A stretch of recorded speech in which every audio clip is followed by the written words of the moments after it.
Ici, Violette, Violette, ASMR.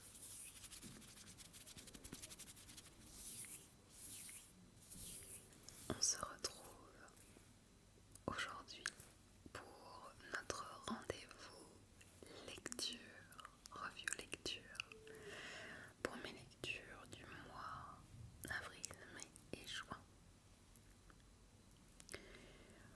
Encore une fois, il y a un peu de tout, même si une petite fibre romantique printanière s'y est installée. Printemps que nous n'avons pas eu, certes, mais que j'ai voulu compenser par des lectures romantiques. Commençons par le premier ouvrage qui n'est clairement pas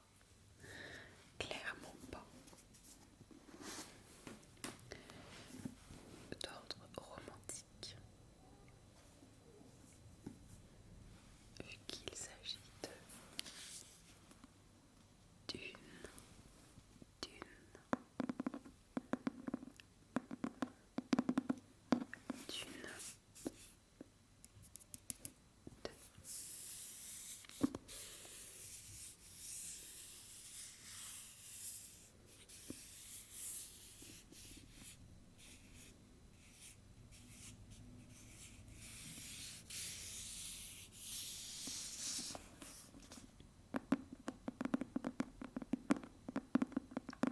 J'avais beaucoup apprécié le premier livre et suite à la sortie cinématographique de Dune 2, j'avais envie de lire la suite, bien que le film Dune 1 et Dune 2 ne reprennent que le premier livre. Le deuxième que j'ai lu n'est donc pas encore adapté. Cette collection est, comme le premier, absolument magnifique. Regardez-moi ça, des reflets violets.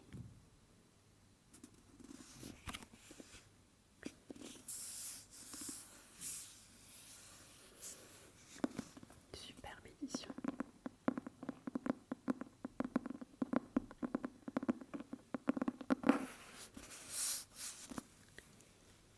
Le chef-d'œuvre absolu de la science-fiction. Édition du cinquantenaire. Traduction revue et corrigée. Attention, spoiler. 12 ans après sa victoire sur Arrakis, Paul règne sur un empire meurtri par une guerre sainte qu'il ne contrôle plus. Vénéré comme un messie par ses fidèles, il est prisonnier de ses visions, incapable de mettre fin à la violence. Quel sera le prix de la rédemption?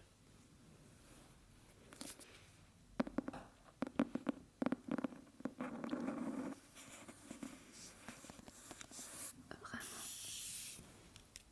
super bien. Enfin, tous ceux qui aiment un peu l'univers science-fiction et cet univers un peu comme les rois maudits, un peu comme Game of Thrones, au final rempli d'intrigues, de lutte pour le pouvoir. Enfin, dans l'univers science-fiction, je trouve que Dune est le maître. Le 2 met un peu de temps à se lancer. Mais alors le final, je ne sais pas jusqu'où ils vont adapter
bouleverser le cours de sa vie, pour le pire et pour le meilleur.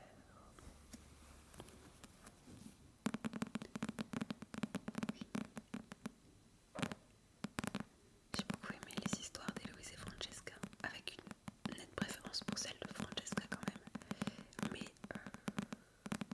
si vous avez suivi la série sur Netflix et que vous avez également lu les livres, vous saurez que l'adaptation télévisuelle ne sera pas pareille. J'en suis navrée. J'en suis navrée parce que j'adore vraiment beaucoup l'histoire de Francesca. Mais bon, je n'en dis pas plus. Cela reste une lecture divertissante.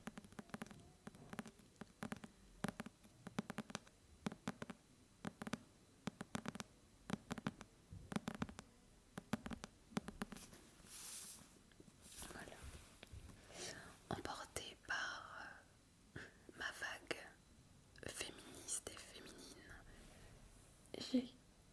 et par l'âge aussi approchant, j'ai voulu continuer avec ce girl power en lisant La femme de 30 ans de Balzac. Toujours un classique avec moi, bien sûr, vous le savez. L'âge fatidique. Je n'avais jamais lu ce Balzac. Comme d'habitude, j'adore ces vieilles éditions. Avec vraiment genre... c'est pas joli. J'adore. Oh, un petit sticky finger en plus.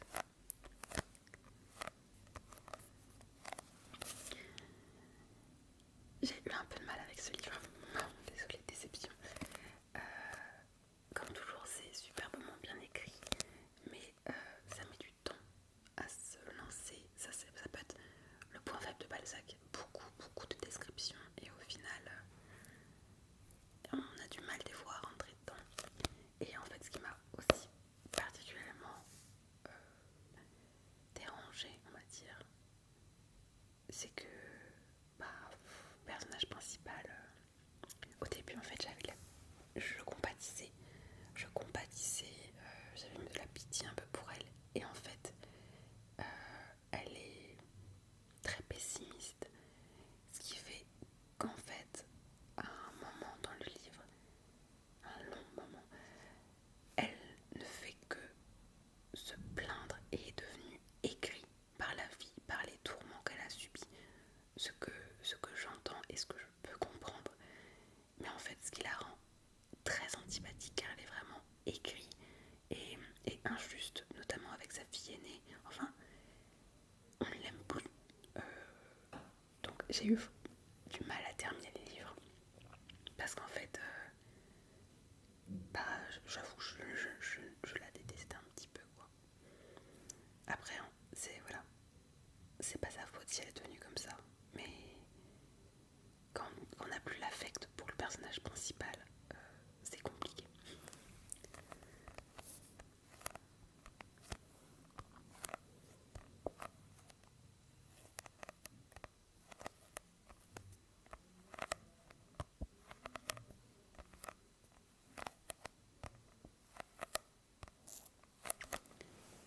Le mariage ne vous réussit point. Tout est là. L'histoire de cette jeune femme qui a épousé étourdiment son bellâtre très fort sur l'équitation, et l'histoire implacable des déceptions de la vie conjugale, déceptions de l'intimité conjugale. En dépit du décor, tout est brutal. C'est une confession de jeune mariée. Tout est admirable, la nullité du mari soutenu en secret, le dévouement pour garder les apparences sans les compensations de l'amour, et, au fond de tout cela, l'égoïsme de l'homme, une existence vide à perpétuité entrevue avec le désespoir. La répugnance pour l'intimité conjugale est le secret de toute cette vie. La douanière ne s'y méprend pas. Le mariage ne vous réussit point. C'est l'histoire d'un mauvais départ. À partir de ce livre, Balzac est devenu le peintre des femmes. Non pas seulement le peintre de la femme de 30 ans, mais l'écrivain qui sait dire ce qu'elle n'ose pas s'avouer.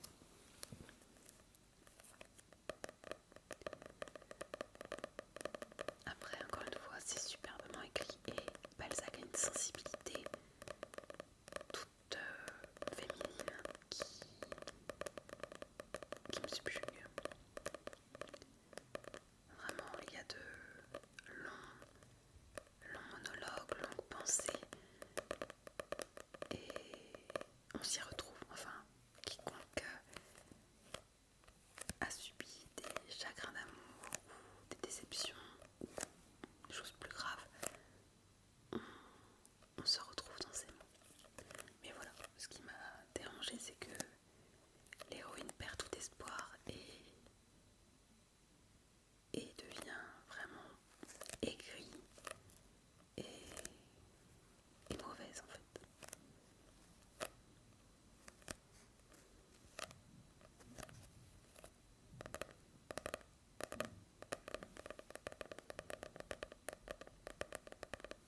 me redonner espoir, me remonter le moral. Et j'ai fait une lecture câlin, une lecture doudou, on va dire ça comme ça, en réalisant un de mes livres préférés.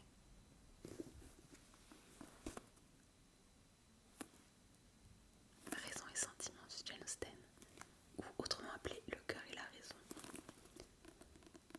Voilà, il me fallait un peu de lyrisme anglais et d'espoir, et ce livre en apporte tellement, alors que pourtant tout semble mal parti également. Mais là, il y a l'espoir et une belle happy end. Donc voilà, ma lecture doudou. Encore une fois, une couverture que j'affectionne.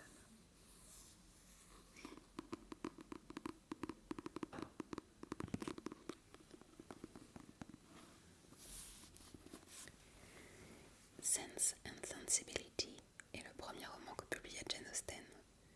Le livre procède, si l'on considère le titre, d'une opposition entre deux traits fondamentaux, le bon sens et la sensibilité, qui seront incarnés par deux sœurs, Elinor et Marianne. Mais l'une et l'autre sont bien pourvues de ces deux qualités. Si Elinor possède plus de jugement, et si Marianne, en adepte du romantisme, a tendance à cultiver les élans de sa sensibilité, notamment lorsqu'elle tombe aveuglément amoureuse du héros de ses rêves, Willoughby, un homme superficiel tourné vers l'argent, qui va la décevoir profondément. La sage, la raisonnable Elinor qui l'avait mise en garde, avait-elle donc raison? Et le secret du bonheur serait-il dans l'usage du jugement? C'est l'être isolé affrontant la société qu'analyse Jane Austen. La raison consiste à s'ajuster au monde et non à le braver, à observer des règles qu'on ne peut changer, plutôt qu'à cultiver des rêves et des états d'âme condamnés à rester sans réponse. La fin de ce résumé est un peu triste, hein, j'ai envie de dire.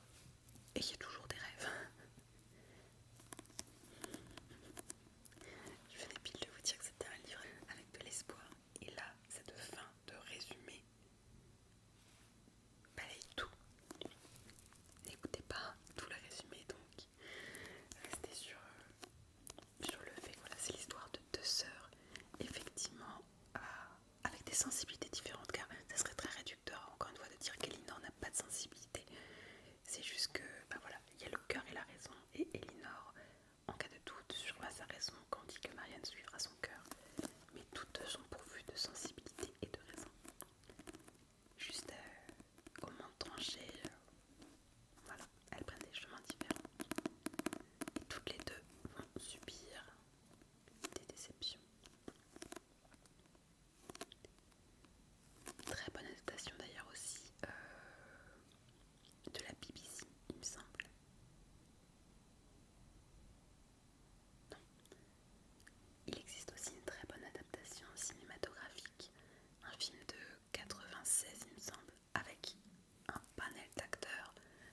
Marianne est jouée par Kate Winslet, bien avant qu'elle fasse Titanic. Elinor est jouée par Emma Thompson.